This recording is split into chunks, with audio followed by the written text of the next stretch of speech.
어느 정부든 정부가 가장 관심을 가지고 있는 경제 변수는 두 개입니다. 하나는 물가고요. 또 하나는 실업률인데요. 둘 다 국민의 삶하고 밀접한 관계가 있기 때문이 아닌가라는 생각이 듭니다.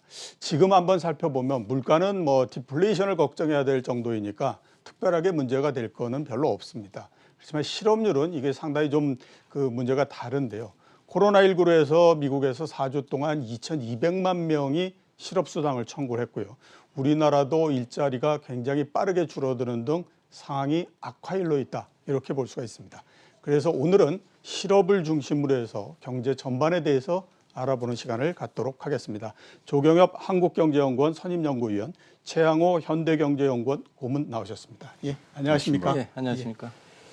예, 본격적으로 여쭤보기 전에 오늘 나온 경제 변수를 한번 좀 여쭤봐야 될 것 같습니다. 아시는 것처럼 1분기의 경제 성장률이 마이너스 1.4% 나왔습니다. 숫자를 보고 어떤 생각이 드시는지 한번 여쭤봐야 될 것 같습니다. 우선 연구위원님께 한번 여쭤볼까요? 예, 마이너스 1.4는 예견된 측면이 있습니다. 그러니까 예.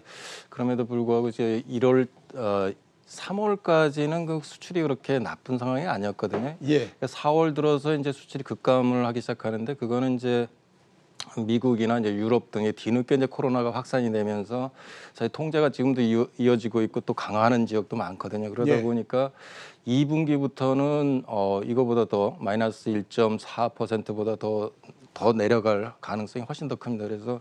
그리고 또 바로 반등하기도 힘들고 그래서 올해 전체적으로 좀 마이너스 예. 성장을 할 가능성이 상당히 큽니다. 예. 올해 전체적으로 마이너스 성장을 할 가능성이 높다. 고모님은 어떻게 보십니까? 이게 숫자가 IMF에서 오래간만에 딱 맞췄네요. IMF가 마이너스 1.2 갔는데 예. 마이너스 1.4%면 OECD에서 1등입니다. 아, 예. 예, 다 마이너스지만.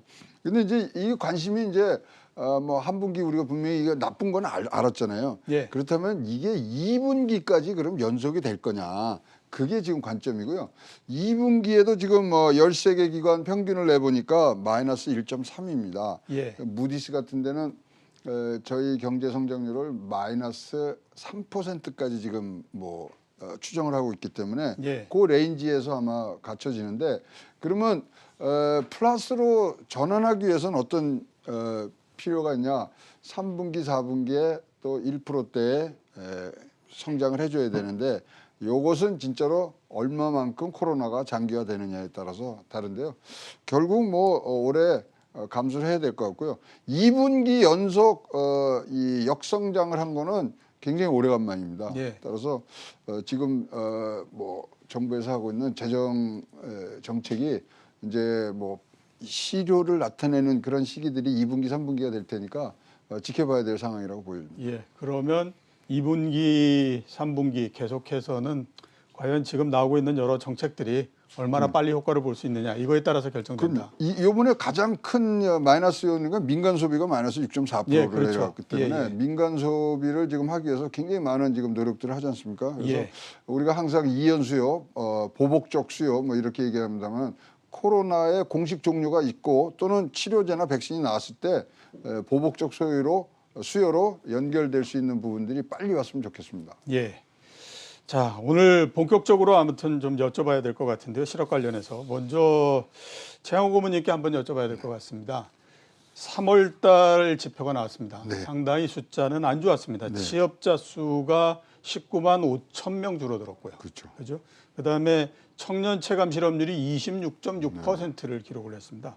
보시면서 어떤 생각이 드셨습니까? 근데 이제 이렇게 되니까 지금 우리나라만 그런 게 아니고 전 세계를 다 이런 실업난에 지금 고생을 하니까 예. 비교해 볼 때 그래도 많이 선방을 했네 이런 생각은 처음에 들었어요. 왜냐하면 예. 우리나라는 도시 봉쇄를 안 했잖아요. 락다운을 안 했기 때문에 필수 경제 활동을 하는 상태고 특히 우리나라 배달 문화가 좋으니까 그나마 좀 나아진 것 같고 우리나라가 하여튼 다른 나라보다 지금 요번에 코로나를 이기는데 굉장히 좋은 요건이 두 가지가 있었답니다. 첫 번째가 우리가 공공의료 체계가 굉장히 좋은 거 다 인정을 하고 있죠. 예. 또 다른 선진국에 비해서 우리가 제조업 비율이 굉장히 높습니다. 이것이 즉 코로나는 서비스업에 집중 충격을 받았기 때문에 제조업이 강했던 부분 그러니까 사실 숨은 용사들은 곳곳에서 지금 고전분투하는 우리 중소기업, 그다음에 자영업자들이라고 보여지고요. 그다음에 우리나라가 다른 나라 또 비해서 굉장히 경직된 노동시장을 갖고 있으니까 예. 상대적으로 이 고용 지표가 그나마 충격이 좀 완화된 상황인데 제일 걱정되는 숫자는 저거죠. 쉬었음. 예. 아무것도 안 하고 이제 뭐 그러니까 이 뭐 실업자가 되기 위해서 구직 활동을 해야 되는데 그것도 안 한 숫자가 지금 236만 명으로 늘었고요. 일시 휴직자가 지금 뭐 취업자 쪽으로 잡혔는데 이분들은 1시간도 일하지 않는 사람들입니다. 예. 그 일시 휴직자가 160만이 지금 있기 때문에 잠재적인 이런 실업률을 보면 지금 나온 숫자에 한 350에서 400만 원 더 더해야 되는 그런 지금 잠재적인 위험이 있다 이렇게 봤습니다. 예.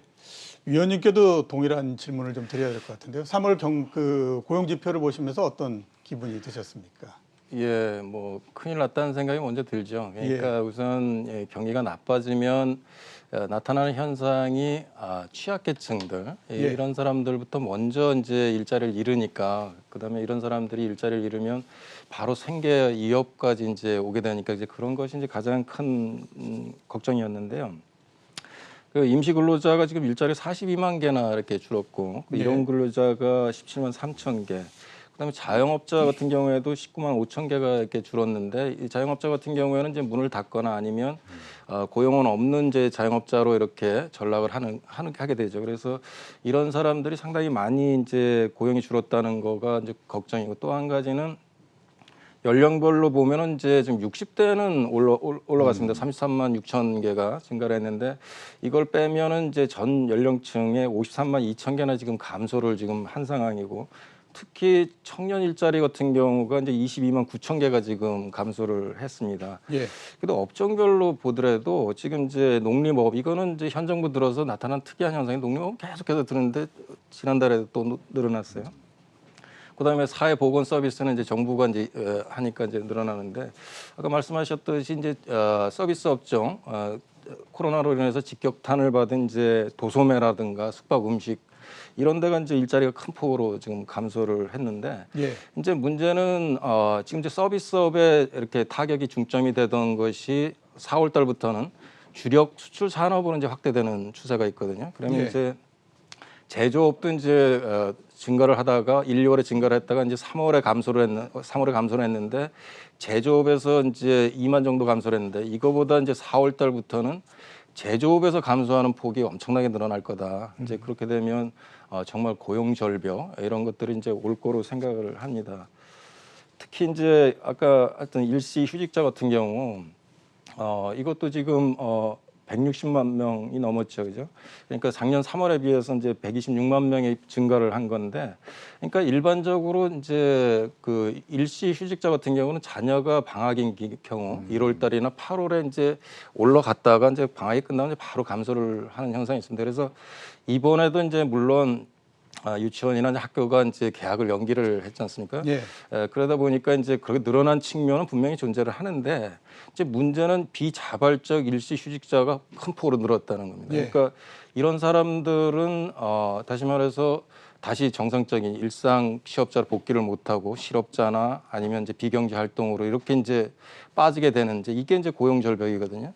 그런 현상들이 분명히 이제 4월부터는 본격적으로 나타날 거다. 그래서 그런 측면이 좀 상당히 우려스럽습니다. 4월서부터는 본격적으로 나타날 거다. 그리고 그동안에 서비스업이 감소했던 것에서 앞으로 점차적으로 제조업 쪽에 그 고용 감소가 보다 더 심해질 가능성이 높다. 상당히 좀 안 좋은 소식이다라는 그 생각이 듭니다.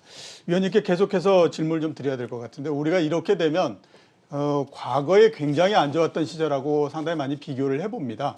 그래서 가장 최근에 안 좋았던 시점이 역시 보게 되면 이제 2008년도 금융위기가 났을 때고요. 그 다음에 통계를 보니까 2008년 금융위기가 나고 조금 지난 2009년 5월 달에 24만 명의 취업자 수가 줄어들었더라고요. 금융위기하고 비교해 보면 지금 어떤 상태라고 보십니까? 지금 뭐 일시휴직자 늘어나는 증가폭이라든가 아니면 취업자 감소폭을 지금 보면은 그때보다 훨씬 더 심각한 수준에 있습니다. 그러니까 예.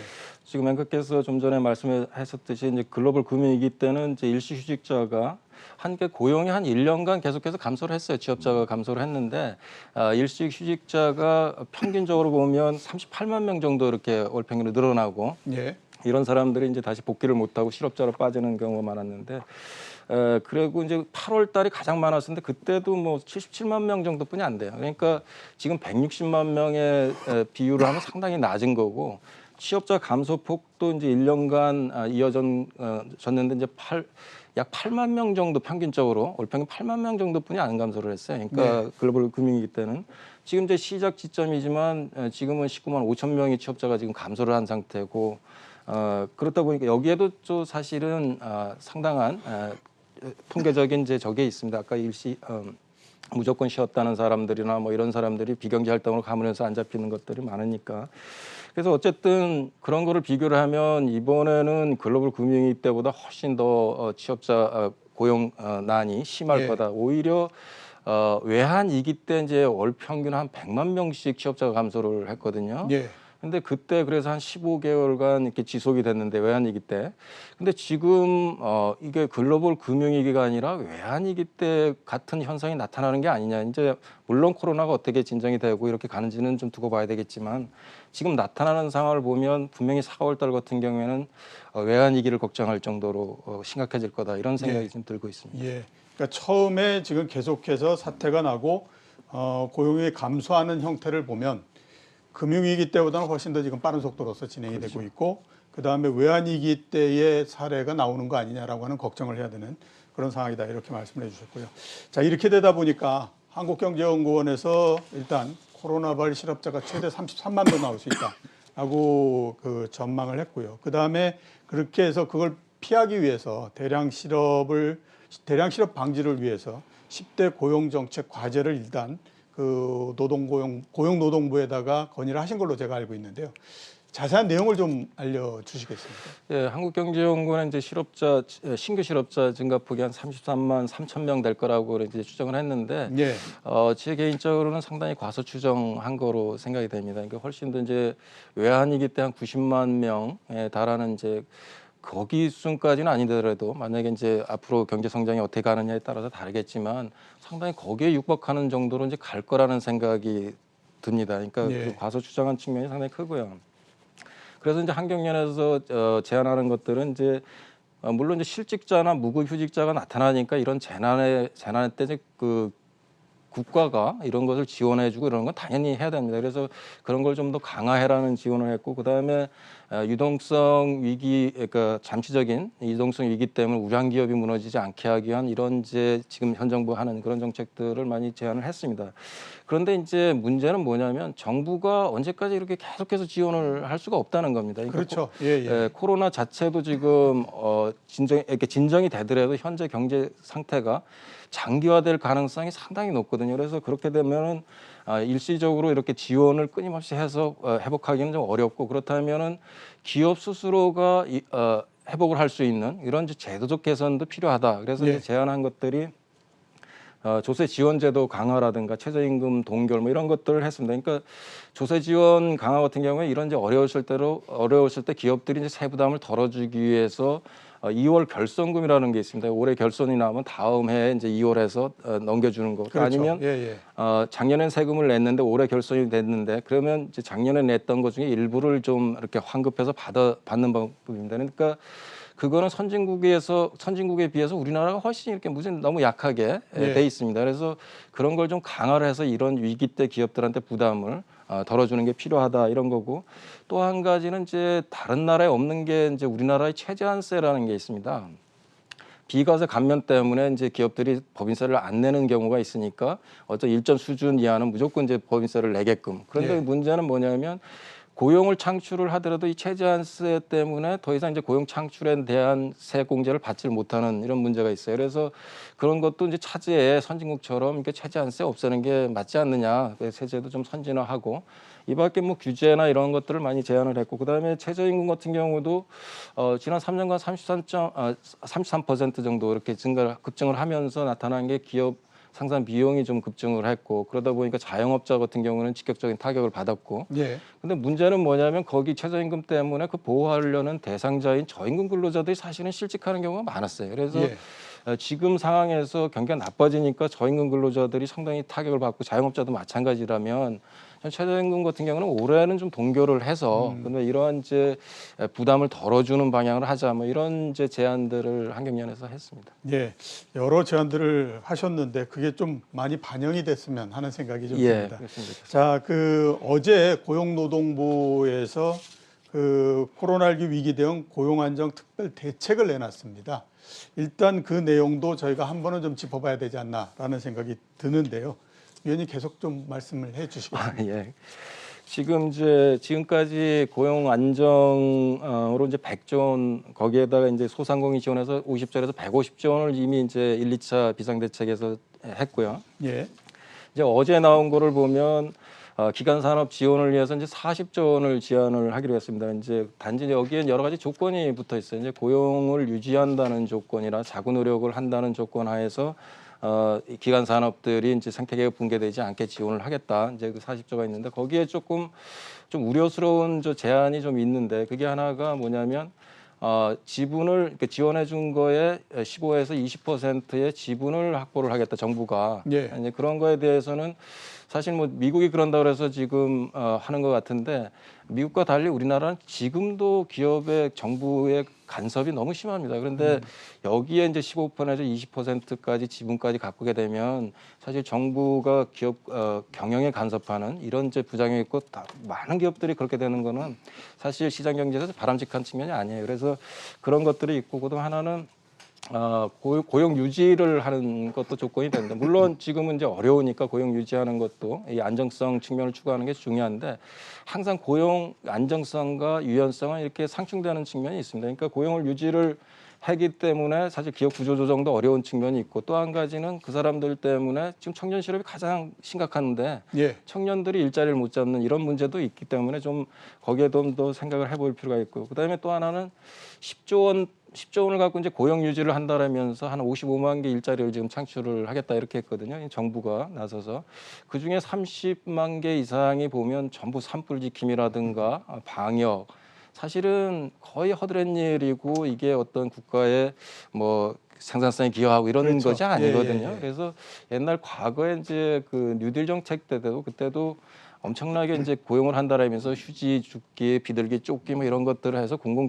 일자리를 많이 창출했어요. 그런데 결국 나중에 평가는 별 효과가 없었다. 그리고 예. 그것 때문에 사실 재정이 건전성이 악화되고 국채를 발행하면서 나타나는 여러 가지 문제가 더 컸다. 이렇게 이제 지적이 있습니다. 그래서 이렇게 이제 정부가 나서서 이러한 단기 일자리를 만드는 거는 결코 지금이 급하다 하지만 오히려 더 큰 부작용을 가져올 수 있다. 이런 것도 한번 고려를 해야 됩니다. 그다음에 이제 뭐 금융 안정을 위해서 또 40조 원 정도 이렇게 추가 지원을 물론 이제 이런 지원 중에서 옥석을 가리기가 상당히 어려울 겁니다. 정부가 이제 나서서 무조건 하게 되면 사실 한계 기업도 많고 그런 한계 기업들까지 다 지원이 되는 이런 이제 부작용이 나타나고 있으니까 조금 더 이제 엄격한 어떤 심사도 필요하고 지금 급한 경우에는 지금 급한 기업들한테는 좀 우선적으로 유동성이 돌 수 있게끔 하는 이런 이제 정책들을 같이 추진해야 된다고 생각합니다. 예, 정부에 아무튼 답답한 거는 알겠는데 단기 일자리를 계속해서 공급하는 것 자체가 그렇게 좋은 거는 아니다라는 생각이 좀 듭니다.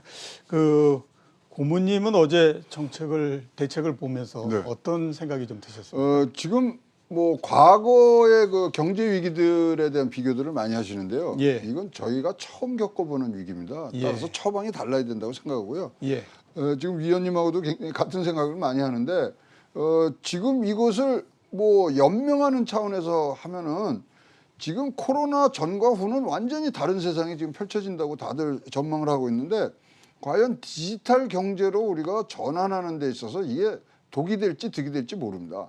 물론 이 고용 충격에 대응하는 그 시기를 실기하는 경우에서는 더 큰 충격이 오겠지만 지금은 숙련된 인력이 어떤 뭐 2차 산업적인 그런 산업혁명적인 그런 산업군에서 이탈해야 되는 부분들이거든요. 이 트랜스포메이션을 잘 해주는 그런 정책들이 나와야 되는데 사실 이제 10조가 나왔고요. 10조로 이 고용 안정하는 거는 최대입니다. 지금 예. 제가 본 것 중에는. 그다음에 이제 요번에 지자체에서 하는 게 아니고 중앙정부에서 하는 과정이 있는데 진짜 필요한 곳에 인력이 어떻게 전환되는 것들을 우리가 알아야 됩니다. 이거 공식 종료가 난 이후에 이 벌어질 일들이 너무 어마어마한 게 많지 않습니까? 탈세계화부터 해서 긱 이코노미까지 우리가 다 고려를 한다면 현재 이 넘어가는 그러니까 이게 이제 구명보트 역할만 해야지 이게 모든 기업을 끌고 가고 산업을 끌고 가는 그러한 역할을 해서는 안 된다고 생각을 합니다. 예. 자, 앞에서 제가 한국경제연구원 얘기는 좀 들었고요. 또 마찬가지로 현대경제연구원 얘기도 좀 들어와야 될 것 같습니다. 네. 지금 실업 사태를 어떻게 보고 계십니까? 선방한다고 보고 있습니다. 선방. 일단은 예. 우리가 코로나에 대해서 분명히 잘 대처를 하고 있기 때문에 그럼에도 불구하고 우리가 뭐 말씀드린 대로 지금 포스트 코로나 경제, PC 경제 또는 디지털 경제로의 전환에 관한 얘기들이 분명히 나와야 되고요. 지금 이것이 과연 현재의 산업 체계라든가 이런 것들로 갖고 갈 수 있느냐. 따라서 실업 사태라고 부르지 말고 예. 이 부분은 전환적인 인력의 재배치라는 큰 그림을 갖고서 고용이 지원이 돼야 되고 그다음에 새로운 재교육을 통한 장기적 플랜이 나와야 되는데 너무나 지금 눈앞에만 보는 숫자들을 갖고서 지금 얘기를 하고 있는 부분들이 좀 안타까운 상황이고요. 사실 미국 같은 경우 지금 뭐 4주 만에 2천만 명이 늘었느니 4천만 명이 늘었느니 이런 얘기를 굉장히 충격적으로 듣고 있는데요. 그것도 들어가 보면은 내용은 완전히 다릅니다. 예. 왜냐하면 요번에 처음으로 미국에서 자영업자나 특수고용직 그다음에 비정규 프리랜서를 실업급여를 주는 걸 처음으로 실시했기 때문에 올라간 거고요. 예. 그다음에 이 사람들은 지금 시급을 8불 정도 평균 받고 있는데 이 지원금을 받으면 시급이 15불까지 올라가요. 네. 일 안 하는 게 편하거든요. 그랬을 때 미국의 재정 적자라든가 이런 걸 충분히 생각한다면 이러한 단순히 연장의 그런 차원에서 볼 게 아니라 디지털 경제로의 트랜스포메이션 이것을 겨냥한 부분들이 분명히 여러분의 실업 대책에도 한 끝에는 있어야 된다고 생각을 합니다. 예. 두 분이 말씀하신 게 결국 인력 재배치 이 부분들에서는 공통점을 갖는 것 같습니다. 그러니까 일시적으로 그 일회성 정책보다는 이제 인력 재배치 이쪽으로서 가야 된다 이렇게 말씀을 해주셨고요. 자, 그 위원님께 한번 여쭤볼게. 지금 임금 반납 많습니다. 물론 이제 임원이나 이런 사람들이 주로 대상이고, 그 다음에 이제 굉장히 안 좋은 산업, 그 다음에 기업들을 중심으로 해서 임금을 좀 삭감한다든가 이런 형태로서 지금 계속 그 진행이 되고 있는데요. 이렇게 되면 나중에 또 좀 문제가 있을 것 같고 이런 생각이 좀 들거든요. 요 반납 그다음에 또 이게 임금 줄이고 이러는 것들의 의미를 우리가 어떻게 봐야만 될까요?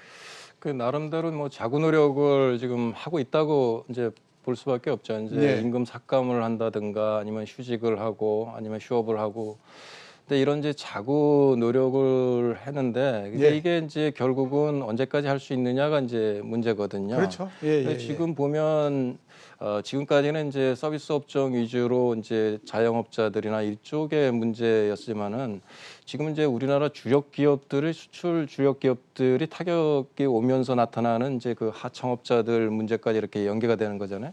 그러니까 지금 이거 임금 삭감이나 이거 갖고 좀 사실 언제까지 견딜 수 있는지는 사실 의문입니다. 그러니까 지금 보면 10월 달까지만 하더라도 모든 지역이나 모든 업종, 모든 품목들이 이제 수출이 감소를 했는데 지금은 20일까지 하는데도 그 폭이 20 몇 %까지 확 올라갔습니다. 그러니까 예. 그렇게 되다 보니까 특히 자동차 같은 경우를 보면 지금 거의 4월 달에 작년 4월에 비해서 한 43% 정도 감소할 거로 생산이나 판매가 예. 그게 이제 한국자동차협회에서 내놓은 자료를 보면 그런데 그렇게 자동차가 그렇게까지 감소하게 되면 여기에 이제 관련 부품 업체가 한 8천 개 정도에 달해요. 거기에 그다음에 종사자들이 180만 명의 정도 되는데 이런 이제 하청 업체들은 또 신용 등급이 상당히 낮기 때문에 그 회사채를 발행한다든가 만기가 오면 연장을 대출 만기를 이런 것들이 상당히 어려운 상황입니다. 그러니까 임금 삭감이나 이런 걸로 갖고 이제 대응하기에는 분명히 역부족이 있습니다. 그래서 정부도 이제 그런 거에 대해서 지금 대책을 마련을 한 건데 지금 어쨌든 이런 이제 중소기업 이런 데까지 이제 모두가 무너지게 된다면 저는 좀 상당히 걱정을 하는 게 우리가 지금 최고님께서 이제 선방을 하고 있다 그러지만 그냥 아직 시작도 안 한 거다. 그래서 지금 시작이 되는 이런 것이 이제 두려움마저 이제 들고 있습니다. 예. 임금을 반납하고 삭감하고 하는 걸로는 역부족이기 때문에 보다도 아무튼 근본적인 대책이 있어야 된다라고 말씀을 해주셨고요. 자, 이제 그 미국 상황에 대해서 좀 알아보도록 하겠습니다. 고문님께 여쭤봐야 될 것 같은데 지금 미국에서도 좀 전에 말씀을 하시긴 하셨지만 상당한 감원이 이루어지고 이런 상태 아닙니까? 네, 이거 어떤 지금 상태입니까? 미국하고요, 유럽하고의 이 부분에 대해서는 아주 극렬히 지금 반대쪽에 있습니다. 예. 유럽은요, 고용을 유지하는 예. 차원에서 지금 재정 지원들이 가고 있고요. 예. 미국은 회사가 살아남는 게 중요합니다. 그건 왜냐면은 그 기저에는 미국에서는 분명히 V자 반등을 지금 기대를 하고 있고요. 그래서 다시 이 사람들을 고용을 재고용할 수 있는 그런 모멘텀을 만들어 주는데 올해 지금 미국이 경제가 마이너스 5.9까지 지금 예상이 되고 있는데 내년에는 다시 4.7% 5% 지금 올라간다고 돼 있어요. 예. 그렇다면 지금 얘기하는 9%, 14%, 20%의 실업률이 사실은 그 사이에 굉장히 고용에 대한 이 반등 모멘텀만 만들면 다 흡수한다고 생각하거든요. 예. 근데 이러한 재정 정책들이 나오니까 사실 이 숫자가 좀 과대평가된 게 뭐냐면 기업에서 마음 놓고 지금 감원해요. 근데 감원해도 마음이 편해요. 그렇죠. 왜냐면 지금 돈 주는 거하고 정부가 지금 해주니까. 특별히 또 달에 600불씩 더 줘요. 따라서 지금 미국에서 나오는 감원 이런 것들에 대해서 숫자에 우리가 현혹되면 안 되고요. 근데 감원이 지금 사실 생산직에서 사무직으로 옮겨 붙은 거는 맞습니다. 예. 그다음에 유통업에 니먼 워커스니 이런 유통업들이 지금 문제가 됐고요.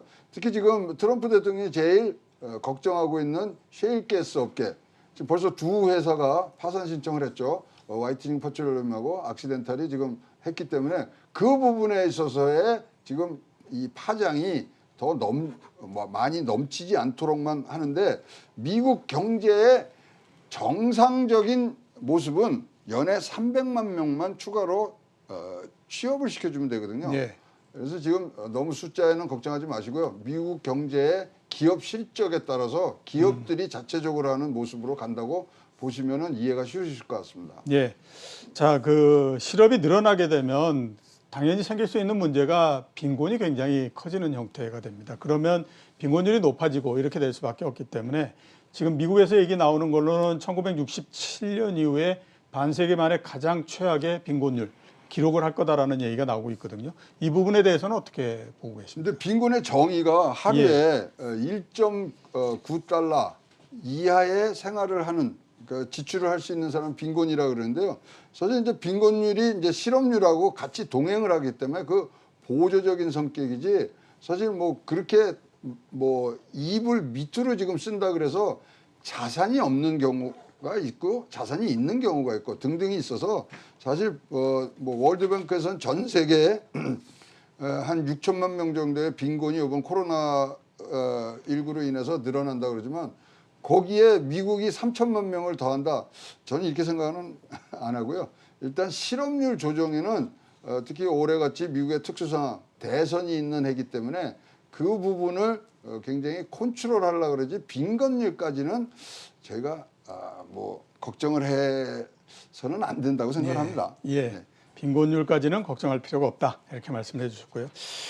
오늘 마지막 질문이 될 것 같은데 시간이 그렇게 많이 남지는 않았습니다. 그래서 위원님께 처음 나오셨기 때문에 한번 당부를 드리고 싶은 거는 한국 경제 앞으로 나갈 방향에 대해서 좀 그 조언을 좀 해주시기 바랍니다. 예, 뭐 누구나 지금 걱정을 많이 하고 있는데요. 그러니까 지금 물론 이제 위기 발생 과정이나 이런 게 과거와는 다르지만 그래도 이제 위기가 되고 공황에 빠지면 가는 경로는 좀 유사하게 나타납니다.